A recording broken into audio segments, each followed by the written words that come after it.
Avec près de 2800 km de côte, la Bretagne est l'une des plus importantes régions maritimes de France. Une richesse dont témoigne l'activité de ses ports. Pêche, réparation navale, construction militaire, commerce, production d'énergie, plaisance, tourisme, course au large. Les ports bretons sont multicompétents mais parfois vieillissants. Doivent-ils aujourd'hui changer de cap? C'est notre question du jour. Bienvenue dans la ville aussi port. Lorient est la seule agglomération de France qui concentre l'ensemble des activités portuaires existantes. Depuis plusieurs mois, c'est aussi un chantier à ciel ouvert. Ici, par exemple, on installe 1500 panneaux photovoltaïques. L'idée, c'est de produire un maximum d'électricité verte et d'effectuer la transition énergétique du port de pêche de Lorient. Donc avec les 3000 m² de panneaux photovoltaïques installés, on va produire à peu près 12% des besoins du port de pêche annuel du port de Lorient. D'autres chantiers sont aussi en cours. Récupération du foncier pour favoriser l'installation de nouvelles entreprises. Arrivée prochaine du plus gros élévateur de la façade atlantique sur l'aire de réparation navale. Ou encore modernisation de ces cathédrales, érigées par les Allemands lors de la Seconde Guerre mondiale. Le port de pêche, il date de 1927, le port de Lorient. Donc il va avoir 100 ans dans 3 ans. Donc forcément, les usages ont changé.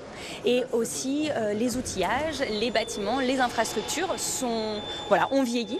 Et donc, l'idée, c'est de participer au renouvellement du port. Des chantiers, on en retrouve sur tout le littoral breton. Le Conseil régional est propriétaire de 21 ports et est à la barre de la stratégie portuaire de la Bretagne. Un projet de modernisation des infrastructures dans les 8 ans à venir, pour un budget colossal de 560 millions d'euros. Elle a fait le choix, en tout cas la région elle-même, de devenir autorité portuaire, c'est-à-dire de prendre en main directement le destin des ports bretons. Mais les ports, ils sont variés. On a des ports de commerce, on a des ports de pêche, on a aussi des ports avec une activité de plaisance. Donc voilà, c'est tout un défi pour la région aussi de maîtriser finalement cette économie bleue. Une économie florissante qui fait notamment de la Bretagne la première région française de la pêche. Mais depuis plusieurs années, les crises s'enchaînent. Le Brexit, la fermeture du golfe de Gascogne ou encore la hausse du coût de l'énergie ont entraîné la diminution du nombre de navires et ont fragilisé les criers. La guerre en Ukraine ou la crise du Covid, elles, ont obligé à repenser les filières d'approvisionnement des ports de commerce. Des bouleversements qui demandent aux infrastructures de s'adapter. On sait que dans 15-20 ans, les hydrocarbures, qui est une des activités principales de ce port, liées à l'automobile par exemple, ou à d'autres activités industrielles, ça va baisser.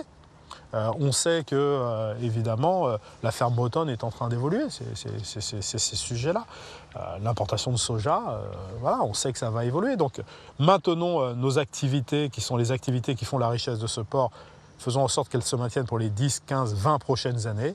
Et puis dès aujourd'hui, anticipons sur les sources de richesse économique qui permettront à ce port de continuer à se développer dans de bonnes conditions.